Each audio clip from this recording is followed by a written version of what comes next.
ഓം നമോ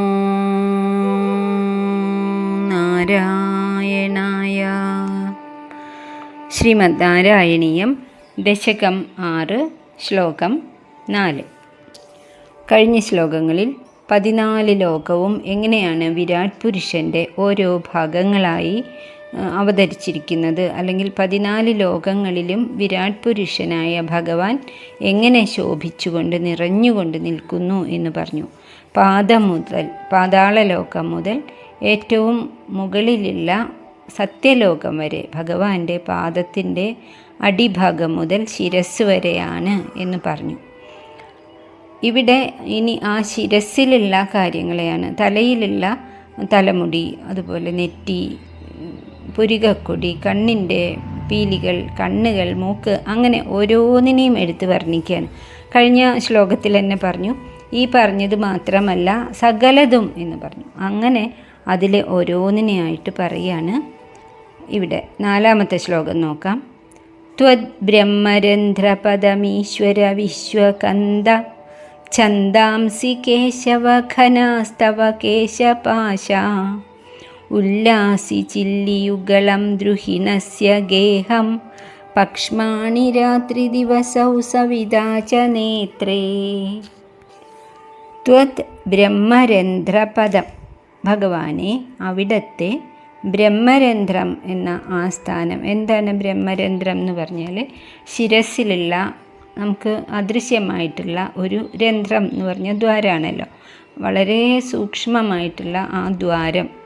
അതിൽ കൂടിയാണ് ഈ യോഗികളൊക്കെ ജീവനെ ഭഗവാനോട് ചേർക്കാനായിട്ട് പുറത്തു വിടുക. കൊച്ചുകുട്ടികൾ ആ ജനന സമയത്ത് തന്നെ ശിരസിലെ ആ ബ്രഹ്മരന്ധ്രത്തോട് ചേർന്നിട്ടുള്ള ഭാഗമാണത്രേ. ഇങ്ങനെ ഉറയ്ക്കാതെ ഇരിക്കുമല്ലോ, കുറച്ച് സമയം കഴിയുമ്പോഴാണ്, കുറച്ച് മാസങ്ങൾ കഴിയുമ്പോഴാണ് അത് ഉറച്ചു വരിക. അവിടെയാണ് ഈ ബ്രഹ്മരന്ധ്രത്തിൻ്റെ സ്ഥാനം. ഭഗവാന്റെ ബ്രഹ്മരന്ധ്രം എന്താണ്? ഛന്ദാംസി, വേദങ്ങളാകുന്നു, അല്ലെങ്കിൽ വേദങ്ങളുടെ ആ താളം ആകുന്നു. ഈശ്വര വിശ്വകന്ദ എന്നാണ് ഭഗവാനെ വിളിക്കുന്നത്. ഈശ്വര എന്ന് പറഞ്ഞാൽ സകലത്തിനും നിയന്ത്രണം ഉള്ള നിയന്താവും കാരണക്കാരനും ഒക്കെ ആയിട്ടുള്ള ആ ഭഗവാനെ. വിശ്വകന്ദ എന്ന് പറഞ്ഞാൽ, കന്ദം എന്ന് പറഞ്ഞാൽ കിഴങ്ങാണ്, അല്ലെങ്കിൽ ബീജം, വിത്ത് എന്നൊക്കെ പറയാം. ഈ വിശ്വത്തിന് മുഴുവനും കാരണമായിട്ടുള്ള ആൾ, ആരെ ആശ്രയിച്ചാണോ സകല ലോകങ്ങളും നിലനിൽക്കുന്നത്, അങ്ങനെയുള്ള ഭഗവാനെ, ആ വലിയ ആ അർത്ഥം, ഗാംഭീര്യം മുഴുവൻ കിട്ടാനാണ് മേൽപ്പത്തൂർ വിശ്വകന്ദ എന്ന് വിളിച്ചിട്ടുള്ളത്. ഈശ്വരനും വിശ്വകന്ദനുമായിട്ടുള്ള അവിടത്തെ ആ ബ്രഹ്മരന്ധ്രമാണ് വേദങ്ങൾ. കേശവ ഘനാസ്തവ കേശപാശ, അല്ലയോ കേശവ, ഘനങ്ങൾ, ആകാശത്തിലെ മേഘങ്ങൾ അവിടത്തെ കേശപാശം ആകുന്നു, നീണ്ട തലമുടി ആകുന്നു. കേശവ എന്ന് പറഞ്ഞാൽ പല അർത്ഥങ്ങളുണ്ട്. മനോഹരമായ കേശം, തലമുടി ഉള്ളവൻ എന്നൊരർത്ഥം. കേശി എന്ന അസുരനെ വധിച്ച ആൾ, നമ്മളിലുള്ള എല്ലാ ചീത്ത കാര്യങ്ങളെയും ഇല്ലാതാക്കുന്ന ഭഗവാൻ എന്നർത്ഥം. അതുപോലെ തന്നെ ക ആ ഇ എന്നൊക്കെ പറഞ്ഞാൽ ബ്രഹ്മാവ്, വിഷ്ണു, ഈശൻ, ശിവൻ എന്നാണ്. അവരെ എല്ലാവരുടെയും നിയന്താവായിട്ടുള്ള ഭഗവാൻ. അതുപോലെ ക ശയനം എന്നുണ്ട്. ക എന്ന് പറഞ്ഞാൽ ജലം എന്നർത്ഥമുണ്ട്, ജലത്തിൽ ശയിക്കുന്നവൻ. അങ്ങനെ പലതരം അർത്ഥമുള്ള വാക്കാണ് ഈ കേശവൻ. കേശവ, അങ്ങയുടെ ആ മനോഹരമായിട്ടുള്ള കേശപാശം എന്താണ്? ഘനം, മേഘം, ആകാശത്തിൽ കൂടി ഒഴുകി നടക്കുന്ന മേഘങ്ങൾ അവിടത്തെ മുടിയിഴകളാകുന്നു. അപ്പോൾ നമുക്ക് കാർമേഘക്കൂട്ടങ്ങൾ ഇങ്ങനെ ഓടി ഓടി പോകുമ്പോൾ, അല്ലെങ്കിൽ പഞ്ഞിക്കെട്ട് പോലെ വെളുത്ത മേഘങ്ങൾ ആകാശത്ത് പാറി നടക്കുമ്പോൾ, ഇതാ ഭഗവാന്റെ ഒരു തലമുടി ഇഴനാരിങ്ങനെ ആടുന്നു എന്ന് തോന്നാം. അതൊരു ഭാഗ്യമാണ് അങ്ങനെ തോന്നാൻ സാധിച്ചാൽ. പിന്നെയോ, ഉല്ലാസി ചില്ലിയുഗളം ദ്രുഹിണസ്യ ഗേഹം, അവിടെ ഉല്ലസിക്കുന്നതായ, ഏറ്റവും ശോഭിക്കുന്നതായ അവിടത്തെ ചില്ലിയുഗളം, പുരികക്കൊടികൾ ബ്രഹ്മാവിൻ്റെ ഗേഹം, ബ്രഹ്മാവിൻ്റെ ആവാസസ്ഥാനം ആകുന്നു. സൃഷ്ടി സമയത്ത് ബ്രഹ്മാവിനെ ഉണർത്തുന്നത് തന്നെ ഭഗവാന്റെ ആ പുരികക്കൊടിയുടെ ഒരു ചലനം കൊണ്ട് മാത്രമാണ്. അതാണ് ബ്രഹ്മാവിൻ്റെ വാസസ്ഥാനം ഭഗവാന്റെ വിരാട് പുരുഷൻ്റെ പുരികക്കൊടികളാകുന്നു എന്ന് പറഞ്ഞത്. ഉല്ലാസി ചില്ലിയുഗളം ദ്രുഹിണസ്യ എന്ന് പറഞ്ഞാൽ ബ്രഹ്മാവിൻ്റെ ഗേഹം വാസസ്ഥാനം ആകുന്നു.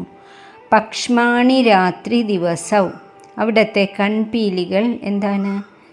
രാപ്പകലുകൾ ആകുന്നു.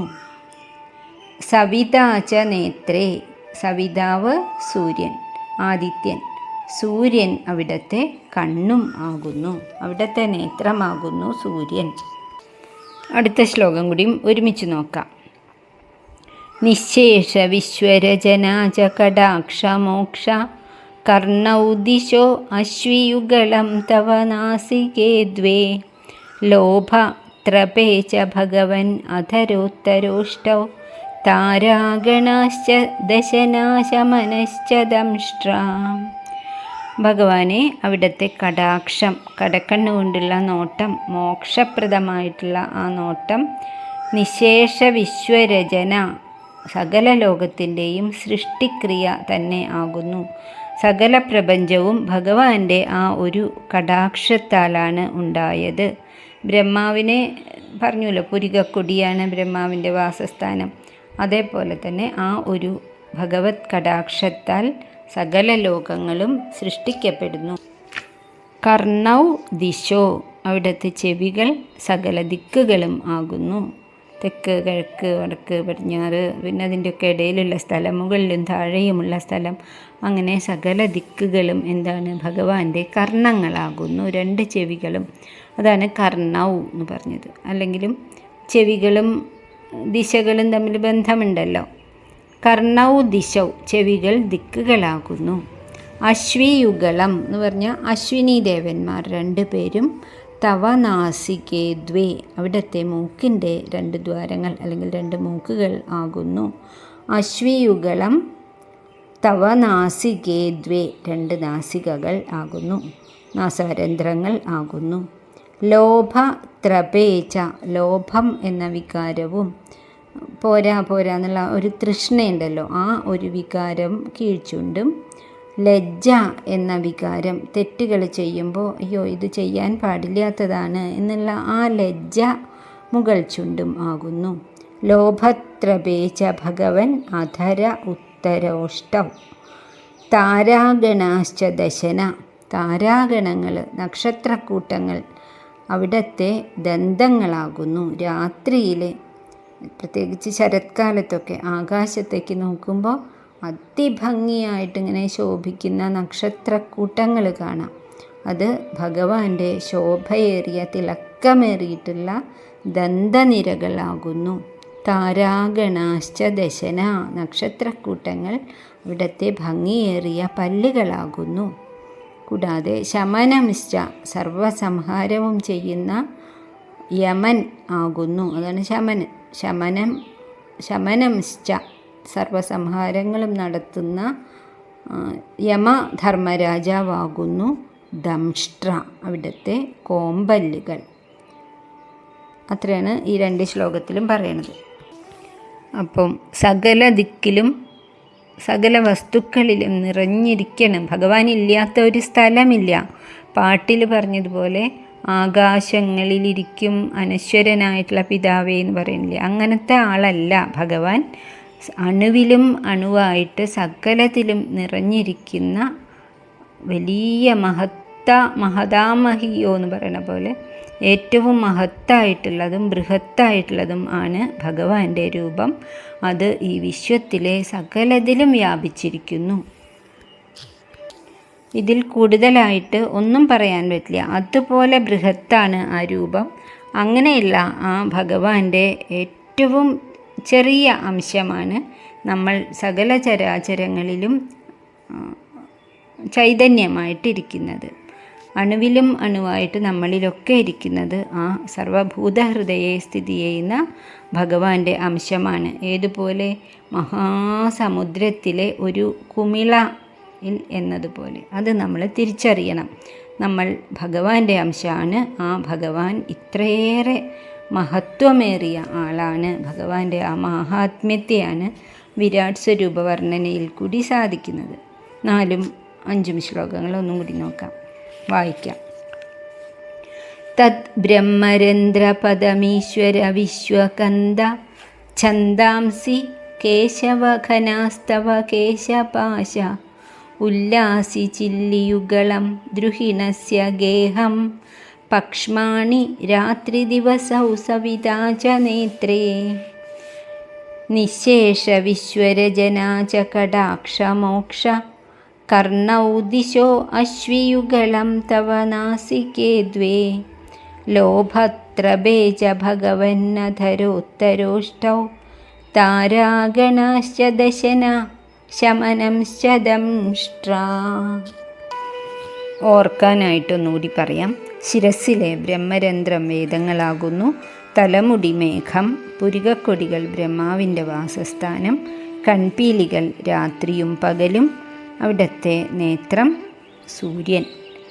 കടാക്ഷം കൊണ്ട് മാത്രം സകല ലോകവും സൃഷ്ടിക്കപ്പെടുന്നു. ചെവികൾ ദിക്കുകളാണ്. അശ്വിനി കുമാരന്മാർ നാസികയാണ് അല്ലെങ്കിൽ മൂക്കാണ്. ചുണ്ടുകൾ ലോഭവും ലജ്ജയും ആകുന്നു. മിന്നിത്തിളങ്ങുന്ന നക്ഷത്രക്കൂട്ടം ഭഗവാന്റെ മനോഹരമായ പല്ലുകളാകുന്നു. അതിലെ തന്നെ കോമ്പല്ലുകൾ യമധർമ്മരാജാവും ആകുന്നു. ഓം തത്സത്. സർവം കൃഷ്ണാർപ്പണമസ്തു.